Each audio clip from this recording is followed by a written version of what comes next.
Hi friends, నేను మీ వెంకటేశ్వర రెడ్డి. మరి ఈ వీడియోలో third class Telugu 9th lesson తొలి పండుగ ఫ్రెండ్స్. మరి ఈ పాఠ్యభాగాన్ని బేస్ చేసుకొని టెక్స్ట్ బుక్లో ఇచ్చినటువంటి ప్రతి కంటెంట్ క్లియర్గా ఎక్స్ప్లెనేషన్ అయితే చూద్దాం.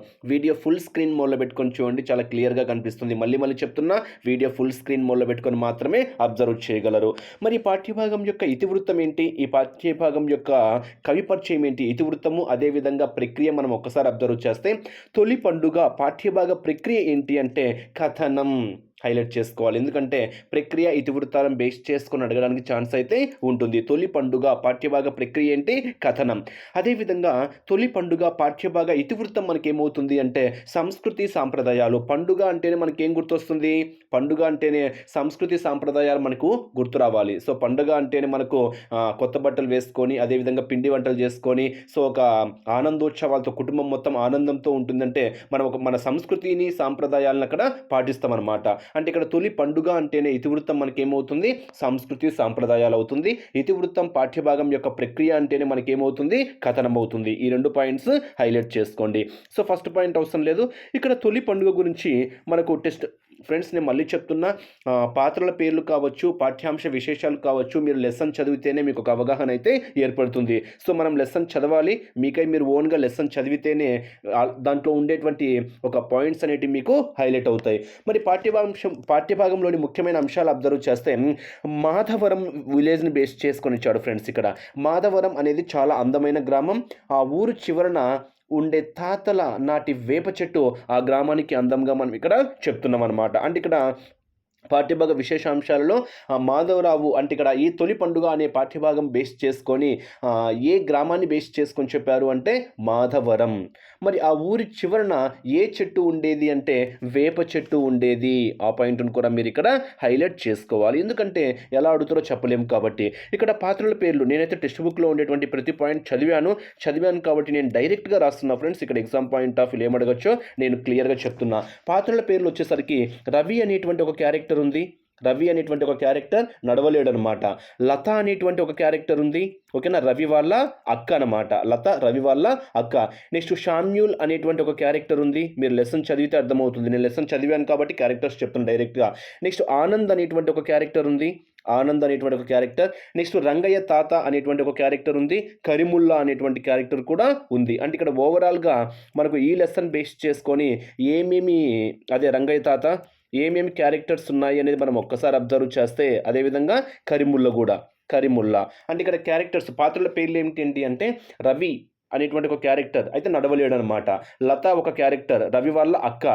షామ్యూల్ ఒక క్యారెక్టర్, ఆనంద్ ఒక క్యారెక్టర్, రంగయ్య తాత ఒక క్యారెక్టర్, కరిముల్లా ఒక క్యారెక్టర్. అంటే ఎగ్జామ్ పాయింట్ ఆఫ్ వ్యూ అడగచ్చు అనమాట. అంటే తొలి పండుగ పాఠ్యభాగంలో పాత్రల షామ్యూల్ అనేటువంటి పాత్ర ఏ పాఠ్యభాగానికి సంబంధించింది అంటాడు. సో షామ్యూల్ అనేటువంటి పాత్ర పేరు ఏ పాఠ్యభాగంలో ఉందని చెప్తున్నామో, తొలి పండుగ. అదేవిధంగా కరిముల్లా, అదేవిధంగా రవి, లత, ఆనంద్, రంగయ్య తాత, ఇవన్నీ ఈ పాఠ్యభాగంలో ఉండేటువంటి పాత్రల పేర్లుగా మనం ఇక్కడ చెప్పుకోవచ్చు. అదేవిధంగా కొన్ని వాళ్ళ యొక్క సెంటెన్స్ ఫార్మేషన్లో అంటే వాళ్ళు చెప్పినటువంటివి, అంటే ఫర్ ఎగ్జాంపుల్, అరే భలే ఉంది ఉగాది పచ్చడి, తీయగా పుల్లగా చేదుగా అనేటువంటి పదాన్ని ఎవరు వాడారు అంటారు.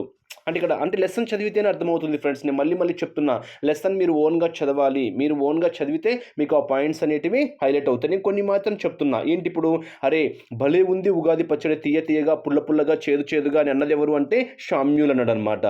నెక్స్ట్, ఈరోజు ఉగాది పండుగ కదా, మా అక్క చేసింది వీటన్నింటికంటే ముందు ఉగాది పచ్చడి తినాలి అని ఎవరన్నారు అంటే రవి అనడం అయితే జరిగింది. నెక్స్ట్, తాత చేతులు కడుక్కో, నీకు ఉగాది పచ్చడి పెడతాను, తర్వాత పూర్ణాలు గారెలు కూడా పెడతాను అని అన్నది ఎవరు, లత. నా బంగారు తల్లివమ్మ, పచ్చడి చాలా బాగుంది అని అన్నది ఎవరు, రంగయ్య తాత. పండుగ అంటే ఆనందాన్ని అందరితో పంచుకోవడమే అని అన్నదెవరు, రంగయ్య తాత. అంటే ఇక్కడ ఆ లెసన్ చదివితే మీకు ఒక స్పష్టమైన అవగాహన అయితే ఏర్పడుతుందన్నమాట. ఎప్పుడు జరుపుకుంటారు, చైత్ర శుద్ధ పాడ్యమి నాడు. ఉగాది పండుగ అంటేనే మనకి ఏం గుర్తు రావాలి, తెలుగు సంవత్సరాది అనేది మనకు గుర్తొస్తుంది. తెలుగు సంవత్సరాది అంటేనే మనకు ఉగాది. ఈ పండుగ ఎప్పుడు జరుపుకుంటారు అంటే చైత్ర శుద్ధ పాడ్యమి నాడు జరుపుకుంటారు. నెక్స్ట్ ఫర్ ఎగ్జాంపుల్, అబ్బా పూర్ణం బూరెలు, గారెలు, పరమాన్నము నాకు ఎంత ఇష్టమో అన్నది ఎవరు అంటే ఆనందునడు అనమాట. ఇలా లెసన్ చదివితే మీకు ఆ క్యారెక్టర్స్ అనేటివి చాలా స్పష్టంగా అర్థమవుతాయి. నెక్స్ట్ అర్థాలను బేస్ చేసుకొని ఫ్రెండ్స్, అర్థాలు ఎగ్జామ్ పాయింట్ ఆఫ్ వ్యూలో టెక్స్ట్ బుక్ చివర్లోయే ఇవ్వాలని రూల్ లేదు. సమ్ టైమ్స్ ఏం చేస్తున్నాడంటే టెక్స్ట్ బుక్ మధ్యలో ఉండేటువంటి పదాన్ని బేస్ చేసుకొని కూడా అర్థము మీనింగ్ అడగడానికి ఛాన్స్ అయితే ఉంటుంది. ఇక్కడ గ్రామం, గ్రామం అంటే అర్థం ఏంటి? పల్లెటూరు, అందరికీ తెలిసిందే. నెక్స్ట్ కమ్మని, కమ్మని వాసన లేదా కమ్మని వంటకాలు అంటాం కదా, అంటే మంచి అనేటువంటి అర్థము. నెక్స్ట్ తొలి, తొలి అంటే అందరికీ తెలిసిందే ఏంటి? మొదటి అని.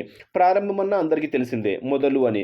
ఆది అన్న అందరికీ తెలిసిందే మొదలు, ఓకేనా? ఆది అంటే మొదలు అని.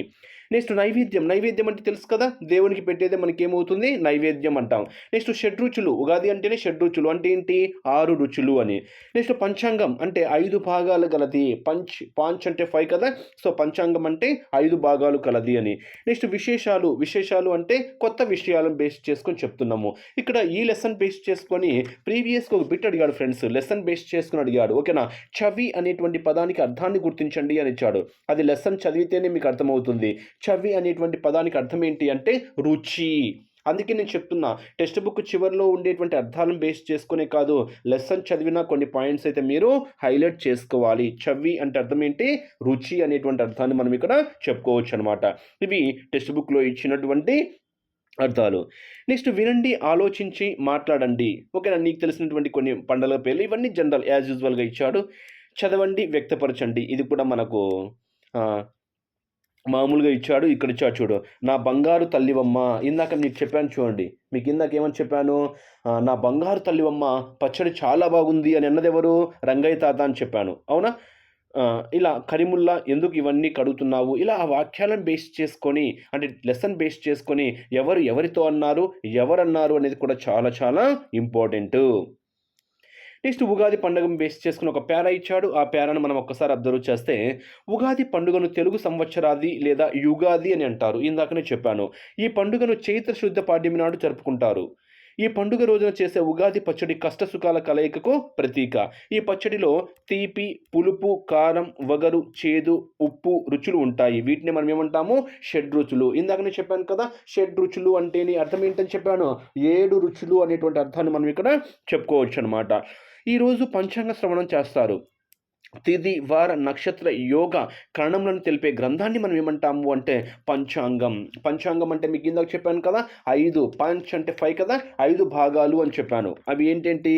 తిథి, వార, నక్షత్ర, యోగ కరణములు. వాటిని తెలిపేదే మనకి ఏమవుతుంది అంటే పంచాంగం. నెక్స్ట్ ఆ పారాగ్రాఫ్ చదివినప్పుడు మీకు అర్థమైనటువంటి ఇక్కడ కొన్ని పదాలు ఇచ్చాడు, వాటికి సమానార్థాలు రాయమని అయితే ఇచ్చాడు. ఆ పేరా చదివిన దాన్ని బేస్ చేసుకొని చెప్పాలి. 6 రుచులు అంటే షడ్రుచులు అని చెప్పాను కదా, అవి ఏంటి? వినడాన్ని బేస్ చేసుకొని ఏమైనా సమానార్థాలు ఉన్నాయా, వాటిని బేస్ చేసుకొని. నెక్స్ట్ సంభాషణ చదవండి, తెలుగు సంవత్సరాలు, నెలలు, రాశుల గురించి తెలుసుకోండి. ఒక్కసారి మీరు అబ్జర్వ్ చేస్తే, తాతయ్య ఈ పెళ్లి పత్రికలో శార్వరినామ సంవత్సరం ఆశ్వయుజ మాసం ఏకాదశి ధనిష్ట నక్షత్రం అని రాసింది. మీరు పెళ్లి పత్రికలు అబ్జర్వ్ చేస్తే మీకు ఒక స్పష్టమైన అవగాహన అయితే ఏర్పడుతుంది. అంటే ఇక్కడ ఏంటి? శార్వరి అనేది తెలుగు సంవత్సరాల్లో ఒక సంవత్సరం పేరు. సంవత్సరాలు మొత్తం ఎన్ని ఉంటాయి? 60 ఉంటాయి. మరి ఇక్కడ క్లియర్గా టెక్స్ట్ బుక్లో ఇవ్వడం అయితే జరిగింది. ప్రభవ, విభవ, శుక్ల నుంచి లాస్ట్ 60ది మనకి ఏమవుతుంది అంటే అక్షయ. ఎగ్జామ్ పాయింట్ ఆఫ్ వ్యూ అడుగుతారు ఫ్రెండ్స్, అందుకే ఫస్ట్ లాస్ట్ చాలా చాలా ఇంపార్టెంట్. తెలుగు సంవత్సరాల్లో 60 తెలుగు సంవత్సరాల్లో చివరిది ఏంటి అంటే అక్షయ. దాని ముందు క్రోధన. అందుకే నీకు చెప్తున్నా, ఇక్కడ మీరు మ్యూట్లో పెట్టుకునైనా కానివ్వండి, ఆల్మోస్ట్ క్లియర్గా మీరు ఒక్కసారి ఆ పాయింట్స్ని హైలైట్ చేసుకోండి. ప్రభవ, విభవ, శుక్ల, ప్రమోదూత, ప్రజోత్పత్తి, అంగిరక, శ్రీముఖ, భావ, యువ, దాత, ఈశ్వర, బౌధాన్య, ప్రమాది, విక్రమ, వృష, ఇలా మొత్తం మీరు ఒక్కసారి 60 మీరు ఒక్కసారి అబ్జర్వ్ చేయండి. బట్ లాస్ట్ది వచ్చేసరికి మనకి ఏమవుతుంది అంటే అక్షయ. అడగడానికి ఛాన్స్ ఉంటుంది. తెలుగు సంవత్సరాల్లో చివరిది ఏంటి అంటే మనకు అక్షయ అనేటువంటి పాయింట్ మనకి ఇక్కడ హైలైట్ కావాలి. అంటే ఈ 60 సంవత్సరాలు ఇదే వరుసలో ఒకదాని తర్వాత మళ్ళీ వస్తాయి. ఈ వరుస పూర్తయిన తర్వాత మళ్ళీ ఇవే మొదలవుతాయి. దీన్ని మనం ఏమంటాము అంటే షష్ఠీ వర్ష చక్రము.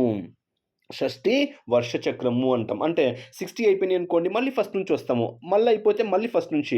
ఆ క్రమాన్ని దాన్ని మనం ఏమంటాము అంటే షష్ఠి అంటే 60 కదా! షష్ఠి వర్షచక్రము అంటారు. ఆ పాయింట్‌ని కూడా హైలైట్ చేసుకోండి. నెక్స్ట్ అమ్మో! ఎంత బాగా గుర్తున్నాయి తాతయ్య. ఆశ్వేజ మాసం అని ఉంది. అదేంటి అంటే ఇక్కడ చూడండి. జనవరి నుండి డిసెంబర్ వరకు మనము ఆంగ్ల సంవత్సరాలు, మరి తెలుగు నెలలు మరి ఏంటి అంటే చైత్రం. ఓకేనా? జనవరి, ఫిబ్రవరి, మార్చి, ఏప్రిల్ అవన్నీ మనకేమవుతాయి? ఆంగ్ల సంవత్సరానికి సంబంధించినవనమాట. మరి తెలుగు వారికి ప్రత్యేకమైన నెలలున్నాయి. ఏంటవి? చైత్రం, వైశాఖం, జ్యేష్టం, ఆషాఢం, శ్రావణం, భాద్రపదం, ఆశ్వయుజం, కార్తీకం, మార్గశిరం, పుష్యం, మాఘం, పాల్గుణం. ఇవే మనకేమవుతాయి అంటే తెలుగు నెలలు. అంటే తెలుగు నెలలు మొత్తం ఎన్ని? 12 అని చెప్తున్నాం. ఇవి మీకందరికీ తెలిసినటువంటి పాయింటే. తెలుగు ఋతువులు కూడా మీకు తెలుసు. మొత్తం ఎన్ని తెలుగు ఋతువులున్నాయి? 6 తెలుగు ఋతువులున్నాయి. వాటి గురించి కూడా మనము అబ్జర్వ్ చేద్దాం. నెక్స్ట్ తెలుగు నెలలు ఎన్ని? అవి ఏవి? తెలుగు సంవత్సరాలు ఎన్ని? అవి ఏవి? Question mark. ఓకేనా? ఇక్కడ పండుగల పేర్లిచ్చాడు. ఓకే. మనకు తెలిసినటువంటి పాయింటే. ఓకే. ఇక్కడ టేబుల్ ఫిల్ చేయమన్నాడు. ఒక్కసారి మీరే అది ఓన్‌గా ఫిల్ చేయగలగాలి. సొంత వాక్యాలను బేస్ చేసుకొని ఇచ్చాడు. ఇక్కడ కొన్ని మనకు తెలియని పాయింట్స్ ఒక్కసారి అబ్జర్వ్ చేస్తే ఒక పాయింట్, తెలుగు ఋతువులు అంటేనే మనకెన్ని? 6. తెలుగు ఋతువులు అందరికీ తెలిసిందే. వసంత ఋతువు, గ్రీష్మ ఋతువు, వర్ష ఋతువు, శరద్ ఋతువు, హేమంత ఋతువు, శిశిర ఋతువు. అవన్నీ మీరు చిన్నప్పుడే చదివింటారనమాట. క్లియర్‌గా చదివింటారు. అంటే ఇక్కడ వసంత ఋతువు అంటే మనకు చైత్రం, వైశాఖాన్ని బేస్ చేసుకొని చెప్పేది. అంటే వేసవి కాలం అనమాట. నెక్స్ట్ గ్రీష్మ ఋతువు అంటే జ్యేష్టం, ఆషాఢం. అది కూడా వేసవి కాలమే. వర్ష ఋతువు అంటే శ్రావణం, భాద్రపదం. శరద్ ఋతువు అంటే ఆశ్వేదం, కార్తీకం. అది వర్షాకాలం బేస్ చేసుకొని. నెక్స్ట్ హేమంత ఋతువు అంటే మార్గశిరం, పుష్యం. అంటే తెలుగు నెలలను బేస్ చేసుకొని. శిశిర ఋతువు అంటే మాఘం, పాల్గుణం. అది శీతాకాలాన్ని బేస్ చేసుకొని చెప్తాము. రాశులు అంటే తెలుసు కదా, మొత్తం 12 రాశులు. ఏంటి? మేషం, మేక, వృషభం, ఎద్దు, మిథునం, దంపతులు, కర్కాటకం, ఎండకాయ అని మీరు చిన్నప్పుడు చదివింటారు. సింహం, సింగం, కన్య, పడచ్చు, తుల, త్రాచు, వృచ్చికం, తేలు, ధనస్సు, విల్లు, మకరం, ముసలి, కుంభం, కడవ, మీనం, చేప అని మీరు చిన్నప్పుడు చదివింటారు 12 రాశులు. నెక్స్ట్ అదేవిధంగా ఆయనాలు 2 అని చెప్పాము. ఏంటవి? ఉత్తరాయణము, దక్షిణాయనము. ఓకేనా? నెక్స్ట్ తిథులను బేస్ చేసుకొని కూడా మీకు తెలుసు. పాడ్యమి అంటే మొత్తము పాడ్యమి, విద్య, తదియ, చవితి అలా. మొత్తం నక్షత్రాలన్నీ 27 నక్షత్రాలు. అవన్నీ మీకు ఒక్కసారి వీటిని అబ్జర్వ్ చేయాలి. నక్షత్రాలు అంటే అశ్విని, భరణి, కృతిక, రోహిణి, మృగశిర అంటాం కదా, వాటిని మనము నక్షత్రాలు అంటాం. నెక్స్ట్ ఇక్కడ అందాల తోటలో, మరి ఇక్కడ అందాల తోటలో అనేటువంటి ఇక్కడ మరి దీని గురించి మనం ఒక్కసారి అబ్జర్వ్ చేస్తే ఈ మాసపు పాట. ఓకేనా? కవి ఎవరు? అదేవిధంగా తన యొక్క రచనలేంటి అనేది మనం ఒక్కసారి ఫస్ట్ అబ్జర్వ్ చేస్తే ఇక్కడ కవి గురించి రాసిచ్చాడు చూడండి. కస్తూరి నరసింహమూర్తి అందాల తోటలో అనే మాసపు పాట కవి ఎవరు అంటే కస్తూరి నరసింహ శాస్త్రి. తన యొక్క రచన ఏంటి అంటే పాపాయి సిరులు. పాపాయి సిరులు రచన ఎవరిది? ఓకేనా? రచయిత ఎవరు అంటే కస్తూరి నరసింహమూర్తి. హైలైట్ చేసుకోండి. ఓకేనా? కస్తూరి నరసింహమూర్తి కవి అయితే తన యొక్క రచన మనకేమవుతుంది? పాపాయి సిరులు. ఒక్కసారి మీరు దీన్ని కూడా చదవాలి. చదివితే మీకు ఒక క్లారిటీ అనేది మనకి ఇక్కడ వస్తుందన్నమాట. ఇక్కడ మనం ఒక్కసారి అబ్జర్వ్ చేస్తే అందాల తోటలో అనే పాట కస్తూరి నరసింహమూర్తి రచించినటువంటి పాపాయి సిరులు అనేటువంటి గేయ సంపుటంలోనిది. మరి అందాల తోటలో బాల ఏముంది? ఒక్కసారి మీరు ఆ పాట చదివితే అర్థమవుతుందనమాట. ఒక్కసారి ఆ పాయింట్స్ మీరు హైలైట్ చేసుకోవాలి. ఇక్కడ మీరు కవి అదేవిధంగా తన రచన మాత్రము హైలైట్ చేసుకోండి. నెక్స్ట్ ఇక్కడ మరొక పాయింట్ ఇచ్చాడు. ఏంటి? జానపద కథను బేస్ చేసుకొని ఇచ్చాడు. నక్కయుక్తి. ఇక్కడ ఈ నక్తయుక్తిని బేస్ చేసుకొని కూడా మనకు క్యారెక్టర్స్ ఏంటి, విశేషాంశాలేంటి, కవి ఏంటి, తన యొక్క రచనలేంటి అనేది మనం ఒక్కసారి అబ్జర్వ్ చేస్తే ఇక్కడ ఫస్ట్ కవి పరిచయం గురించి మనం ఒక్కసారి అబ్జర్వ్ చేస్తే జంధ్యాల సుబ్రహ్మణ్య శాస్త్రి. చూడండి, నక్కయుక్తి అనే మాసపు కథ కవి ఎవరు అంటే జంధ్యాల సుబ్రహ్మణ్య శాస్త్రి. తను కాలం ఏంటి అంటే 1892 1980 అనమాట. తన యొక్క రచనలు మనం ఒక్కసారి అబ్జర్వ్ చేస్తే ఆంధ్రుల చరిత్ర, ఆంధ్ర సామ్రాజ్యం, రత్నలక్ష్మి శతప్రతము, నెక్స్ట్ కేనోపనిషత్, కేనోపనిషత్తు ఇవన్నీ ఎవరి రచనలు అంటే జంధ్యాల సుబ్రహ్మణ్య శాస్త్రి యొక్క రచనలుగా మనం ఇక్కడ చెప్పుకోవచ్చు అనమాట. కవి మరి ఏ కథను రచించాడు, అదేవిధంగా తన రచనలు కూడా చాలా ఇంపార్టెంట్. వీరు గద్వాల సంస్థాన కవిగా మనం ఇక్కడ చెప్పుకోవచ్చు అనమాట. గద్వాల సంస్థాన కవి అనమాట. నెక్స్ట్ ఉద్దేశం ఏంటి, అసలు దీని యొక్క ఉద్దేశం ఏంటి అనేది మీరు ఈ నక్కయుక్తి కథ చదివితే మీకు అర్థమవుతుంది ఫ్రెండ్స్. కథ చదవాలి, ఓకేనా. మరి దీని యొక్క ఉద్దేశం ఏంటి అనేది అబ్జర్వ్ చేస్తే ఉపాయంతో సమస్యను పరిష్కరించుకోవచ్చు అని తెలపడమే ఈ కథ యొక్క ఉద్దేశం మనము చెప్పుకోవచ్చు. అంటే నక్కయుక్తి పాఠ్యభాగం యొక్క ఉద్దేశం ఏంటి అని అడుగుతారు. నక్కయుక్తి పాఠ్యభాగ ఉద్దేశం ఏంటి, ఉపాయంలో సమస్యను పరిష్కరించుకోవచ్చు అని తెలపడమే ఈ కథ ఉద్దేశంగా చెప్పొచ్చు. లేదా రివర్స్లో అడగచ్చు, ఉపాయంతో సమస్యను పరిష్కరించుకోవచ్చు అని తెలపడము ఈ క్రింది ఏ కథ యొక్క ముఖ్య ఉద్దేశంగా చెప్పుకోవచ్చు అంటే నక్కయుక్తి. ఏంటి, నక్కయుక్తి. అదేవిధంగా విశేషాలు కూడా చదవాలి. ఇక్కడ పాత్రలు ఏంటి అంటే నక్క, ముసలి రెండు కనిపిస్తున్నాయి చూడండి. నక్క తెలివికి ముసలి ఆశ్చర్యపోయింది. అంటే ఇక్కడ రెండు క్యారెక్టర్స్ ఉన్నాయి. ఏంటేంటవి, నక్క, ముసలి. నక్క, ముసలి. ఇక్కడ వీరిని బేస్ చేసుకొని సంభాషణలు అంటే ఎవరు ఏమన్నారు సంభాషణ మనం లెసన్ చదివితే అర్థమవుతుందన్నమాట. ఎక్కడో పడింది వాన, వరదలా వచ్చింది నీరు, ఎప్పుడు తీస్తుంది నీరు, ఎలా చేరుతాను ఇల్లు అని అన్నది ఎవరు అంటే నక్క. నిన్ను చూడగానే నాకు ఒక సందేశం వచ్చింది అని ఎవరితో అన్నారు, నక్క ముసలితో అన్నదనమాట. ఏమో నాకు మేమే ఎక్కువ అనిపిస్తుంది, ఏమో నాకు మేమే ఎక్కువ అనిపిస్తుంది అని ఎవరితో అన్నారు, నక్క ముసలితో అంది అనమాట. నెక్స్ట్, ఈ నది దాటడానికి నేను వేసిన ఎత్తు అది, ఎవరెక్కువైతే మాత్రం వచ్చే లాభం ఏంటి అని ఎవరితో అన్నారు అంటే నక్క ముసలితో అన్నది. ఇలా మీరు లెసన్ చదివితే మీకు ఈజీగా అర్థమవుతుందన్నమాట. చూడండి, ఇక్కడ నక్క అంది, ఏమో నాకు మేమే ఎక్కువ అనిపిస్తుంది, ఏమో నాకు మేమే ఎక్కువ అనిపిస్తుంది. ఎవరన్నారు ఇక్కడ, నక్క అన్నది. ఎవరితో అన్నది, ముసలితో అన్నది అనమాట. అలా మీరు లెసన్ చదివితే క్యారెక్టర్స్ ఏంటో తెలుస్తుంది, ఎవరితో సంభాషించారు, ఆ వాక్యం ఎవరు అన్నారు అనేది కూడా మనకు ఒక స్పష్టతనే ఏర్పడుతుంది. ఎప్పుడు, లెసన్ చదివినప్పుడు మాత్రమే. ఇది ఈ లెసన్ యొక్క ఎక్స్‌ప్లనేషన్.